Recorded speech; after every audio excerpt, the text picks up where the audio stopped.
Welcome to Hustle and Pro, changing the outcome. That's what we are talking about today. This is the Game Changers episode. I asked my friend Oliver Barron to help. How are you, Oliver? I'm good, Kelly. How are you? I'm great. Thanks for joining us. So let's do what we do here on Hustle and Pro and do a couple quick hits to get to know you a little bit. Who's your favorite team? I would say St. Louis Cardinals, baseball, obviously. Is baseball your favorite sport to watch? It isn't, actually. I've just been a Cardinals fan for most of my U.S. life, so I grew up overseas primarily. Where'd you grow up? So I was born in South Africa. I lived in Hong Kong and Singapore, and I'm from an English father, so my sports as a youth were primarily the English sports like cricket and rugby and soccer. That you played? I did, yeah. You played cricket and soccer? And rugby. And rugby. Yeah. Oh, rugby. Yeah. Not for extended periods of time, but I've definitely played in a season or two in all of those. Soccer more, through my freshman year in high school until we moved to the U.S. So what's the sport that you'd say you've played the most? Soccer, probably, yep. And is that one of your favorites still? It is. I mean, World Cup time, obviously, that's the most glorious time of, every 4 years, right? So definitely, but as far as following the pro leagues during the professional seasons, a little bit difficult, I think, just having to have, the particular channels and things to watch those games. Yeah, so, it's not always easy to follow exactly. all the English Premier League and Champions League soccer all the time. My husband tries, so I'm sure that you wish you had more time to watch that all weekend, too. At all hours of the day, right? Absolutely. So what is the farthest distance you've ever traveled to play sports or to watch sports? Yeah, so that's a good question. I guess if we're measuring from where we're sitting today, it would be Indonesia. I played soccer there when I was living in Singapore, but so that's actually a very short distance. So, but maybe that's an answer to your question. Short distance from where you were living at the time, but far from here. Right, exactly. That's probably one of the farthest I've ever had someone say. And so then, I know we're going to talk about game changers today, but if you had to pick one athlete overall who was like a favorite of yours, who would it be? Yeah, that's easy, actually. Michael Jordan. Okay. So we moved to the U.S. in '89, and so he had just, 3 years into his career, and you were either a Bulls fan or you were not, right, at that time. And so I was a huge Michael Jordan fan. He was amazing. He is definitely a game changer. Yep. So that's what we're going to talk about, right? So a game changer is, I guess it could mean anything to anybody, but it's really like a shift, someone who changes the course of doing something or how you see something. And like in sports, it's really players who change the game, right? It could be good or bad. Sure. While I was brainstorming to talk to you, I thought, man, some of these are not great connotations of game changers because sometimes people spoil the game or, I don't know, for whatever reason. Like there's a particular baseball name on here that might be a negative perception sometimes. But let's go through and see who you think some of the game changers are in sports. Sure. So how do you want to tackle this? Do you have a list for me? I kind of do, yeah. Okay. In my head a bit. With all apologies to Michael Jordan, my favorite athlete of all time, I'm going to sort of go to a more modern player, I think. Maybe it'll be more relevant for your audience. I don't want to get too old school here, right? But Steph Curry. Steph, yep. And I think, obviously, the thing that stands out, immediately with him is he's basically revolutionized the long-distance game, right? Mm-hmm. And maybe fans like myself who loved the Jordan era and loved, sort of the big man in the post and all of that, he's really just kind of killed the game, if you will, because he's so good from long range. But he's definitely a game changer just because of what he's done with the three-point shot, you know? And off the court, too, I think he is. People see him differently than sort of the eras before him and basketball players. Or I don't know, maybe it's just me that sees him differently. Yeah. But he's, and he's a family sport, right? So his dad and his brother are also basketball players, exactly. were and is Seth. But he just there's something different about him, right? The way he talks to people and treats people and family, I don't know, all these things where he just sort of has a different persona than some of the guys who came before him, right? Yeah, absolutely. I think, it's probably a lot to do with the current age of basketball. I think of like the Pistons, the Nasty Boys, right? And, the Karl Malone, famous jagged-edged elbows and sort of the really rough game, right, back in the day, Bill Lambiers. I probably can name all the Pistons, right, because and obviously Malone wasn't, but being a Bulls fan. So yeah, I think he's like a gentleman. To your point, of sports today. I don't even know if I've ever seen him talk trash. Perhaps maybe or sort of. There's absolutely no Steph rules, right? Like there were Jordan rules, right? Or right. So he's a good role model. He's a great role model, absolutely. And he's created some really memorable moments in sports, and I think it dates back to obviously NCAA tournament time, when he was at Davidson. I mean, people quickly heard, hey, there's this really thin, lanky, guy, and he's just killing it, because he was so dominant, So speaking of thin, lanky guys, and also in this market, you got to say Dirk for longevity, right? Yeah. As far as a game changer, especially when we're in the world of everybody says, I like basketball, but I don't follow a team, I follow a player nowadays. So, but Dirk is different than that. For sure. Because he was a one-team guy. Yeah. And now that he's officially done, you can say that. He's not one of these guys that was a one-team guy and then moved at the last minute because there was some other opportunity or contracts went the wrong way or something like that. So I see him, because I'm a homer, as a game changer in basketball. Yeah. Do you? I totally do. I think, that would have been the obvious answer. I probably should have, in the market we're in, from a basketball perspective. I mean, there's no question, he's probably 2 or 3 now in total points for his career. Obviously, he's retired now, but he got that last one. I feel like he got one more number up there the last 1 or 2 seasons. So there's not many ahead of him. No. I was going to say 4 or 5, but sorry, you're probably right. We'll fact check that later. Yeah, Jordan's 2, I think, and then you probably got Wilt or anyway. So better not get into the stats of that, but we could do that another episode. Yeah, exactly. So, any other basketball players you want to throw out there? No, I think, as a game changer, he's the one that really stands out just because of, like I said, him just changing the game. And so everybody now is looking, right, to shoot from 30, feet, beyond the three-point literally, line, right? It's moving back. I mean, exactly. Yeah. And another three-point line, probably for the traditional basketball fan, is, sort of a modern, right, gimmick, if you will, of the game. But I think the point is the guy can hit from pretty much anywhere, inside of half court, right? And just with finesse. Consistency. Yeah. And finesse and smooth. Yeah. Exactly. Who else you got? So this is a more recent player too, but so Patrick Mahomes from an NFL perspective. I'm a Texas Tech gal. Perfect. So I love Pat Mahomes. Yeah. So, and I think so I'm a big fantasy footballer, and so we're supposed to distinguish, of course, right, between fantasy and real life. But this guy is statistically, right, has just put up some unbelievable numbers. I know quickly his career. Too, right? Yeah, absolutely. I was looking up some of his stats, and just even in college, right? So you talked about Tech, and I think he had a game where he passed for 734 yards. Wow. Really, honestly, really? Yeah, apparently. And then just thinking about what he did in his rookie year, it's pretty remarkable, right? Mm-hmm. He's matched, stats with some of the all-time greats, right? Like Brady, I think, in as far as how many touchdowns he's thrown in a season, and yards as well. So I love it because a lot of quarterbacks come out of college and everybody thinks they're going to be the one that can make the jump. Yeah. But most of the time, they're not going to be at the top of the list that rookie season or the next. But he just came out and never faltered. Exactly. I mean, so when we're recording this, he's a little injured right now, right? So hopefully when this airs, he's back on track and for sure. and doing his thing again because he is fun to watch. Yeah. And another good role model guy. For sure. Yep. Absolutely. I think everybody looks up to him. Yeah, a couple of the stats that I was thinking that just really distinguish him as a game changer so early in his career. So, basically he's the only quarterback to throw for over 5,000 yards in a season, both college and the NFL. Oh, wow. Ever, of all the massive passers, right, of all time. That's pretty wild.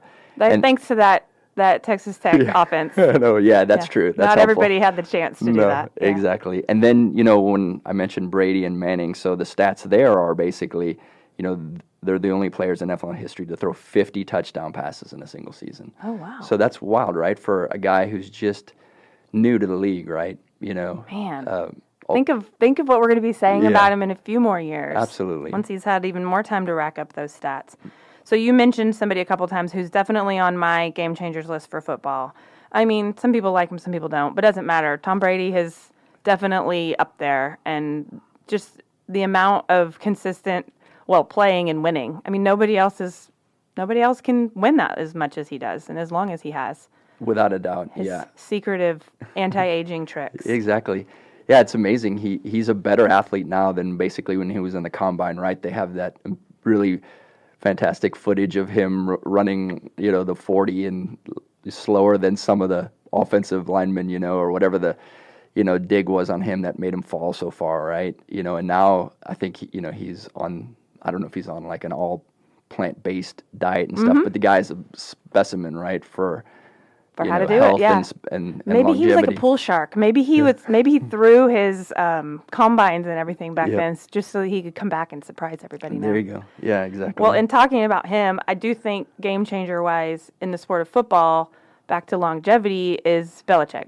Just because, again, he's winning longer at the same place than a lot of people are. So without a doubt. Yep. The team that everybody hates, but I think if we could all switch with that stable sort of, system, right, of continuous winning in Super Bowls, and I mean, as a Cowboys fan, I would take that model in a second, and Belichick in a second. Speaking of Cowboys, do you have any other football guys on your list? No, okay. No, I was going to, So, because I'm a homer, again, I have to say, from my personal experience as football game changers, the triplets, just because, that's just the iconic who I think of when I think of football and change the game here in Dallas, right? So, I mean, I love Troy and love that Troy's still in the picture, and I hear him on the ticket and see him or listen to him all the time on broadcasts. And Michael and Emmett, I just love those guys, and I think them together as the triplets was a game changer. No doubt. I mean, you've got with Aikman, and this is before my NFL watching career, but as a Cowboys fan now, I've had to sort of go back and watch, right? There's no question, if you put Aikman in, the run and shoot of the Oilers at the time, he would have been throwing, for thousands and thousands of yards, right? But that was just not the system he was in. And then you had Emmett, of course, the all-time rushing leader. But it's funny when you said Dallas Cowboys triplets, because my history in Dallas doesn't go back beyond 2004, the triplets for me is either, Romo, the newer Dez, world. right, Yeah. And then even, right, I feel like we have a current triplets, perhaps, and obviously with Amari Cooper, that's a new triplets, right? It's not even a full season yet, but. Yeah, and I see, when you see, it's hard not to see Emmett out there when you see Zeke out there running. For sure. There's just a few similarities, right? Yep. I got one more football one I want to mention real quick. On the field, sure, but off the field, I feel like J.J. Watt has changed the game in the way people that aren't so much football fans paid attention to football a little bit in the last several years. No doubt. Yeah, he's so big and dominant, to your point, as a football player, but the guy has such a personality, right? I think, the huge weather issues, right, in Houston, I think he basically just thought he was going to say something and raise a bit of money, and then it ended up just absolutely blowing up, and I can't remember the exact number they ended with, but yeah, he's got... Me neither, but it was a lot. It was impactful. For sure. So if nothing else, it changed what was happening there in his town, which is amazing, and exactly. I just feel like people paid attention to that. Yeah, no doubt. Yeah, he's larger than life. He feels like either a WWE personality, in a sense, or even maybe your most polished politician. He can do it all, but right? But the good guy. Yeah, that's right.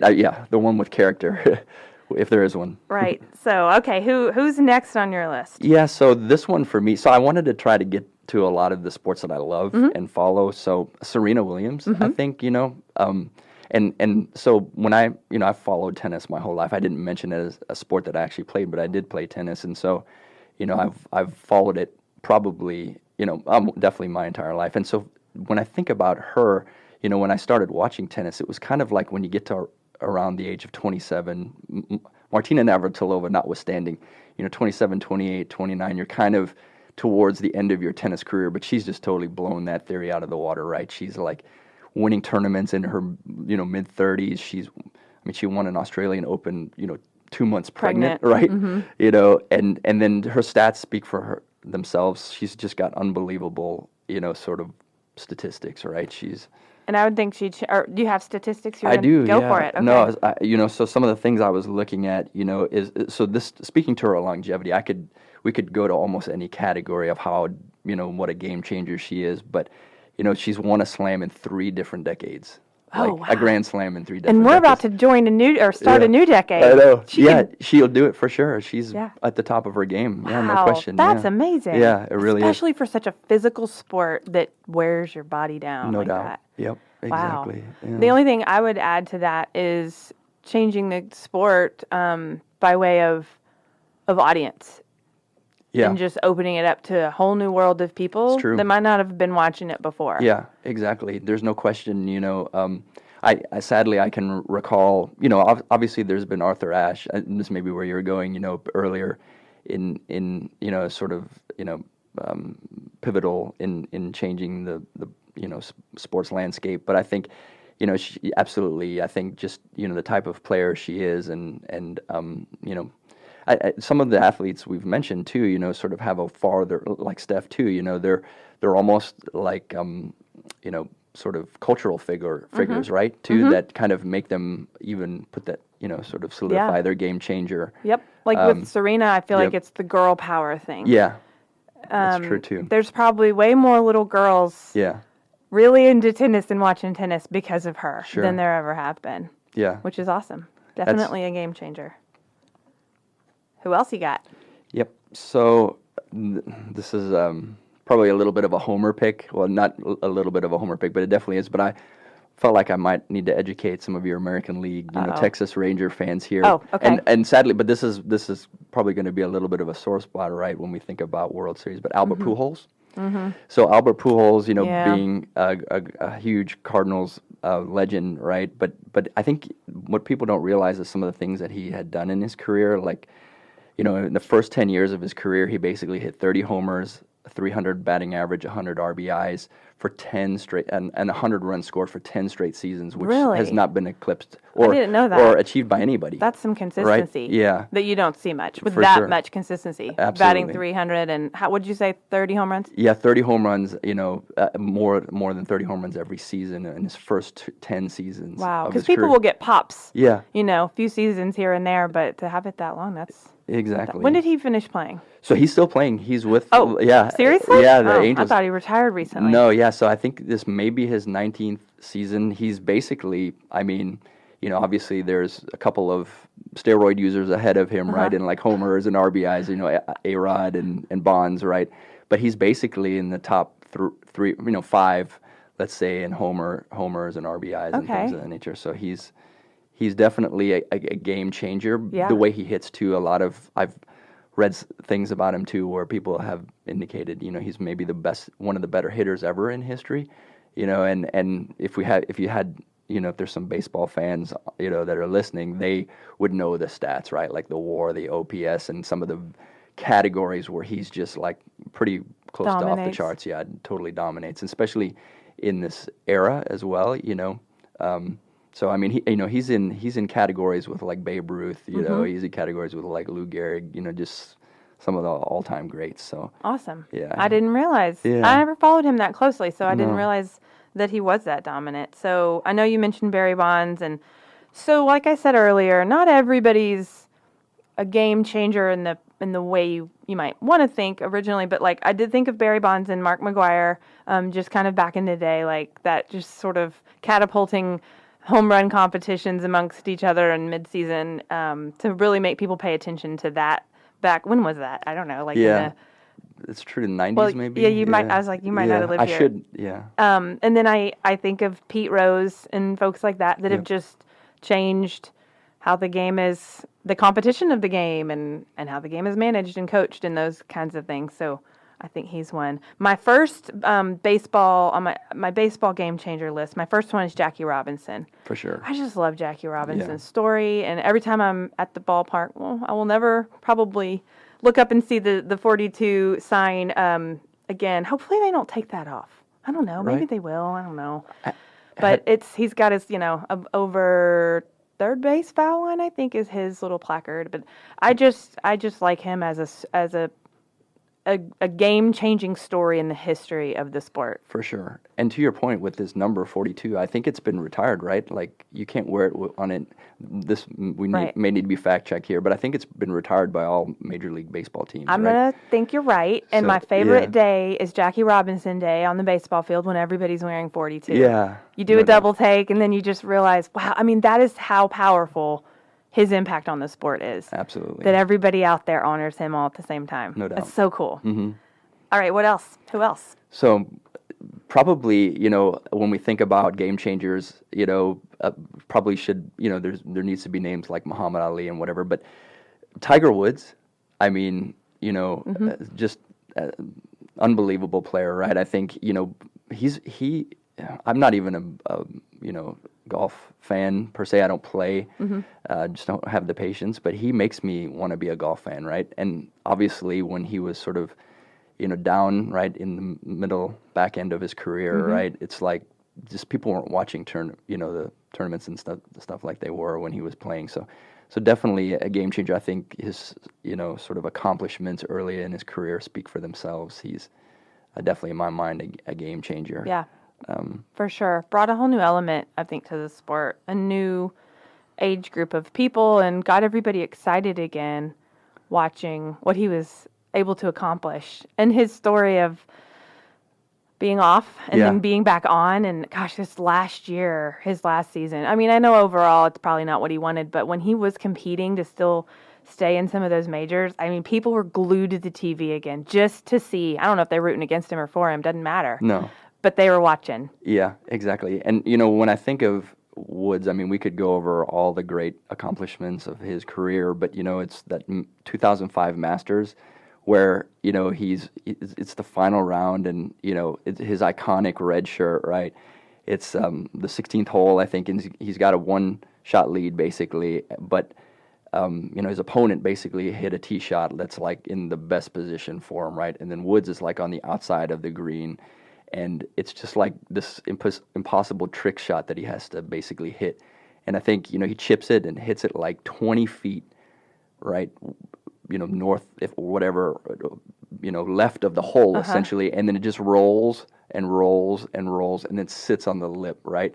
And then it's almost like the crowd breathe, the crowd just like somehow willed that ball, right? And then it just drops in. It's like a movie. Yeah, it was. Yeah. And so I kind of feel like, and then that really iconic fist pump, and then, he looked like a linebacker playing golf too, like just this big dude, and then his numbers speak for himself. I think, he's just right up there, right, or just maybe like 3 or so away from all-time, records, right? I don't know how much he's got left or not, but I'll be watching to see. Okay, so for somebody who's, soccer was one of your main sports, you have not thrown out soccer names yet. I know. You got any on your list?